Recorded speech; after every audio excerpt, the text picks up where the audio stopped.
Hello guys, chapter 4 question number 3 करना है आज हमें। न्यू सिलेबस के अकॉर्डिंग पाकिस्तान के संबंध हमें भारत के साथ पढ़ने हैं।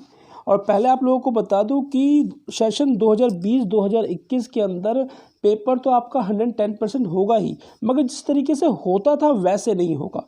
ऑब्जेक्टिव क्वेश्चंस ज़्यादा आने की संभावना बढ़ रही है, न्यूज़ में भी ये बात आ रही है। तो प्लीज़ क्वेश्चन आंसर आप लोग पढ़ो, मगर उसके अंदर 1 मार्क्स के क्वेश्चंस जो बनते हैं मोस्ट इम्पोर्टेंट उसके ऊपर ज़्यादा ध्यान दो। मैं क्वेश्चन नंबर 3 आप लोगों को करवा रहा हूँ। इसमें से भी अगर जो 1 मार्क्स के क्वेश्चन इंपॉर्टेंट होते हैं मैं आप लोगों को साथ साथ बताता रहूँगा। तो चलिए स्टार्ट करते हैं। मैं दीपक सिन्हा और आप लोग देख रहे हैं स्टडी नमः। क्वेश्चन है हमारा क्वेश्चन नंबर 3, भारत पाक के संबंध को लिखो। भारत और पाक के संबंध लिखने हैं। दक्षिण एशिया के अंदर ये जितने देश थे उन देशों में भारत और पाक के संबंध किस तरीके से हैं उसको हमें बताना है। आंसर ध्यान से देखना। भारत पाक के संबंध आरंभ से ही अच्छे नहीं रहे हैं। आप लोगों को तो मालूम ही है, दोनों ने लड़ाई लड़कर अलग अलग एक प्रांत दोनों को मिला। इसका एक और बड़ा कारण हैदराबाद। आगे बढ़ते हैं। हैदराबाद, कश्मीर और जूनागढ़ को लेकर दोनों के संबंध बिगड़ गए। इसलिए हम कहते हैं भारत और पाकिस्तान के संबंध 1947 से ही अच्छे नहीं रहे। आइए पॉइंट नंबर 1 करते हैं। ध्यान से समझना बच्चों। 1948 में पाक का कश्मीर पर आक्रमण।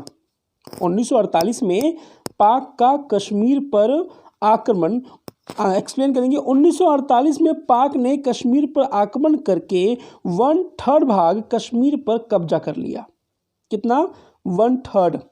पाक उसे आज़ाद कश्मीर का नाम देता है। क्या नाम देता है? आज़ाद कश्मीर का नाम देता है, जबकि भारत उसे पाक अधिकृत कश्मीर कहता है। पॉइंट नंबर 1 है, मगर इसके अंदर से भी 1 मार्क्स के क्वेश्चन बहुत सारे बन सकते हैं कि 1948 में पाक ने कश्मीर पर आक्रमण किया। पहला कब? 1948 में। कितनी ज़मीन उसने हथियाई? 1/3 ज़मीनें उसने हथिया दी। और हथियाने के बाद उस पार्ट को पाकिस्तान क्या कहता है? आज़ाद कश्मीर का नाम देता है। और भारत उसको क्या कहता है? भारत पाक अधिकृत कश्मीर कहता है। तो यहाँ से 1 मार्क्स के भी आपके ऑब्जेक्टिव के क्वेश्चंस निकलते हैं। प्लीज़ ध्यान से अब हर क्वेश्चन करो, उसके अंदर ये माइंड लगाओ कि 1 मार्क्स का क्वेश्चन कहाँ से एग्जामिनर पूछ सकता है, क्योंकि ऑब्जेक्टिव टाइप के क्वेश्चन आप लोगों के पेपर में अब ज़्यादा आने की संभावना बनी हुई है। तो पॉइंट नंबर 2 करते हैं। पॉइंट नंबर 2, भारत पाक युद्ध 1965 एक्सप्लेन। 1965 में पाकिस्तान ने, थोड़ा सा मिक्स किया हुआ जरा देख लेना प्लीज़, फिर से रिपीट कर रहा हूँ। 1965 में पाकिस्तान ने सबसे पहले भारत के कच्छ पर, कच्छ कहाँ पर है? गुजरात के पश्चिम में स्थित एक जिला है, उसको कच्छ कहा जाता है। कच्छ पर आक्रमण किया पाकिस्तान ने। 1965 में कच्छ पर आक्रमण किया। तब ब्रिटेन ने भारत के मध्य समझौता करवाया। भाई जब बाद में ब्रिटेन ने भारत और पाक के मध्य क्या कराया? एक समझौता कराया। लेकिन शीघ्र ही पाक ने कश्मीर पर आक्रमण कर दिया। समझौता करने के बावजूद, होने के बावजूद पाक ने कश्मीर पर आक्रमण कर दिया। तब सोवियत संघ ने भारत और पाक के बीच ताशकंद समझौता करवाया। कौन सा समझौता? ताशकंद समझौता करवाया। दोनों ने एक दूसरे के जीते हुए जो प्रदेश थे लौटा दिए।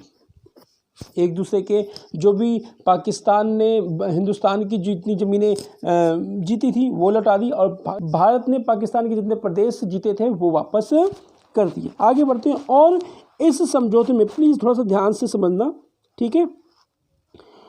और इस समझौते में ये तय हुआ कि दोनों अपने आपसी झगड़े शांतिपूर्ण तरीके से निपटाएंगे। यानी कि जो ताशकंद समझौता हुआ, उस समझौते में ये बात कही गई कि भारत और पाकिस्तान के बीच अगर किसी प्रकार का कोई विवाद होता है तो वो अपने झगड़े शांतिपूर्ण तरीके से निपटाएंगे, ना कि युद्ध करके। तो सेकंड पॉइंट आपका ये बोल रहा है, और ये इसी प्रकार के उतार चढ़ाव भारत और पाकिस्तान के संबंध को बताते हैं। अब आते हैं पॉइंट नंबर 3 पर। पॉइंट नंबर 3 है हमारा 1971 भारत पाक युद्ध एक्सप्लेन करेंगे।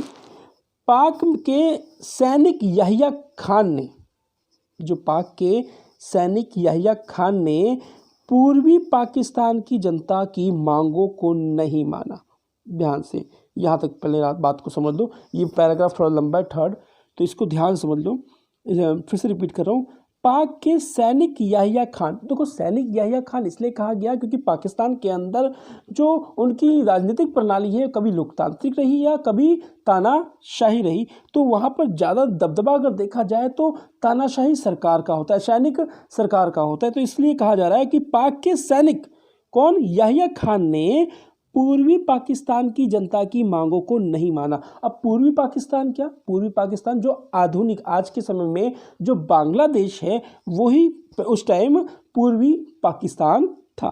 तो उस टाइम यानी कि पूर्वी पाकिस्तान की मांगों को याहिया खान ने नहीं माना। आगे बढ़ते हैं, जब पूर्वी पाकिस्तान के मुजीर रहमान ने राष्ट्रसभा में बहुमत प्राप्त कर लिया, फिर भी याहिया खान ने उसे सत्ता ना सौंपी।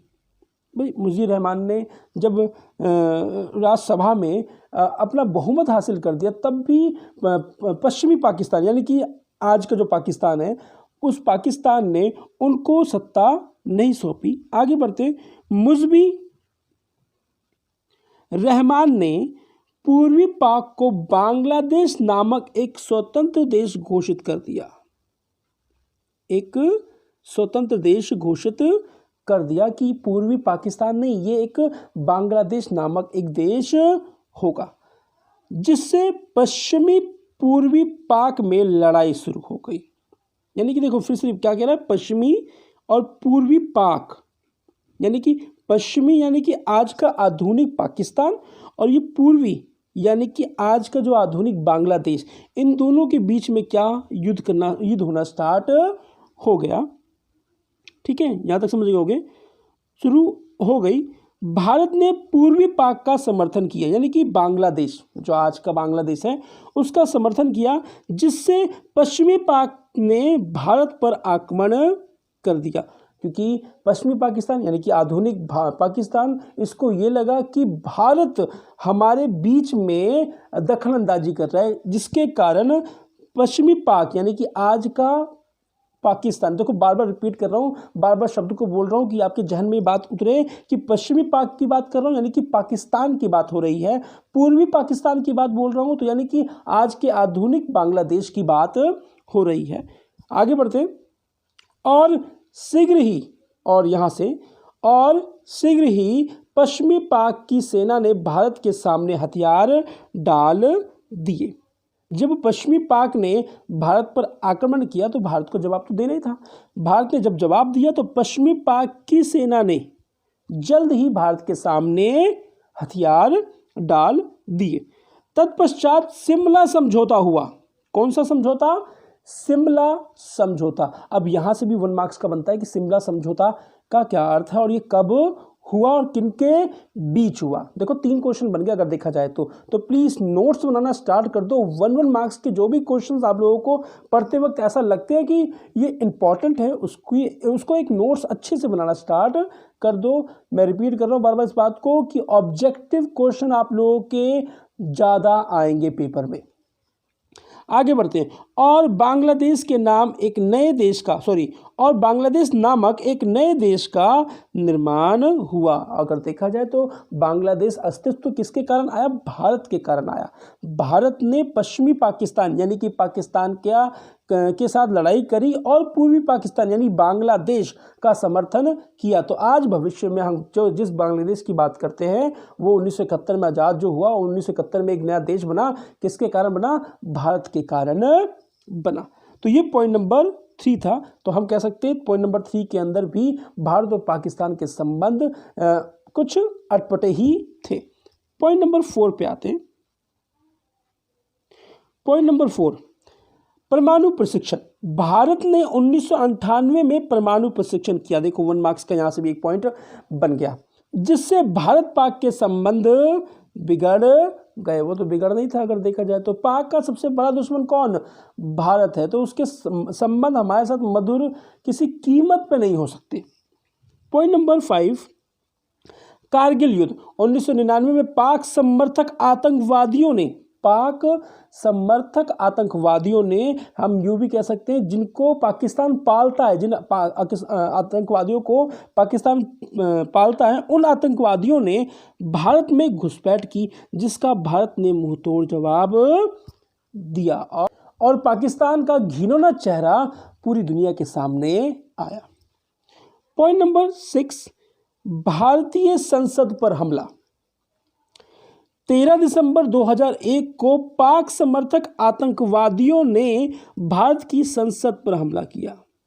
यहां से भी 1 मार्क्स का ऑब्जेक्टिव क्वेश्चन आपका बनता है कि भारतीय संसद पर हमला कब हुआ, तो 13 दिसंबर 2001 को हमला हुआ। तो यहाँ से 1 मार्क्स का ऑब्जेक्टिव क्वेश्चन, प्लीज़ 1 मार्क्स के क्वेश्चन जो आप बन रहे हैं उनको अच्छे तरीके से आप लोग याद करना स्टार्ट कर दो। आगे, जिससे भारत पाक के संबंध बिगड़ गए, क्योंकि उसमें मालूम चला कि ये जो हमला हुआ है इसमें पाकिस्तान का हाथ है।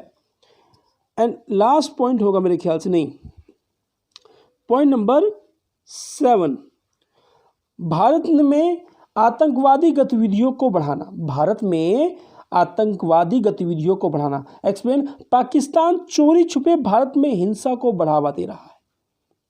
वो पाकिस्तान कुछ भी कर लो, वो सुधरने वाला नहीं है। आगे बढ़ते हैं। 2008 में मुंबई में आतंकवादी हमले हुए जिसमें पाकिस्तान का हाथ था। ये बात साबित हुई कि उस हमले में किसका हाथ था? पाकिस्तान का हाथ था। पॉइंट नंबर 8, यात्राएं और समझौते, ये लास्ट पॉइंट है। एक्सप्लेन, भारत पाक के बीच बातचीत जारी है, अब वो अभी भी जारी है अगर देखा जाए तो। लाहौर घोषणा पत्र, देख लो, लाहौर घोषणा पत्र, आगरा शिखर वार्ता और शार्क, यहाँ से पॉइंट को मिल रहे ना ऑब्जेक्टिव टाइप के क्वेश्चंस की। घोषणा पत्र ये क्या है, आगरा शिखर वार्ता क्या है। देखो, इसमें मैं आपको इसलिए नहीं बता रहा क्योंकि वीडियो बहुत लंबी हो जाएगी। जब 1 और 2 मार्क्स की सीरीज लेके आऊँगा हर चैप्टर की, उसमें डिटेल में बताऊँगा मैं आप लोगों को। तो ये आप लोग भी थोड़ा सा सर्च करो, इनके बारे में आप लोग नोट्स बनाओ। तो फिर से रिपीट करता हूँ, लाहौर घोषणा पत्र, आगरा शिखर वार्ता और शार्क सम्मेलन में बातचीत हुई, लेकिन अभी तक कश्मीर का स्थायी हल नहीं निकल पाया है और कश्मीर का हल निकल भी नहीं पाएगा जिस तरीके की सिचुएशन हम देखते हैं भारत और पाकिस्तान के बीच में। तो ये था आपका क्वेश्चन नंबर 3 बच्चों। आशा करता हूँ बात को समझ में आ गया होगी आप लोगों को। मिलते हैं क्वेश्चन नंबर 4 में। प्लीज़ 1 मार्क्स के ऑब्जेक्टिव क्वेश्चंस आप लोग तैयारी करना स्टार्ट कर दो। तो मिलते हैं नेक्स्ट वीडियो में। अपना और अपने परिवार का ध्यान रखें। जय हिंद, जय भारत।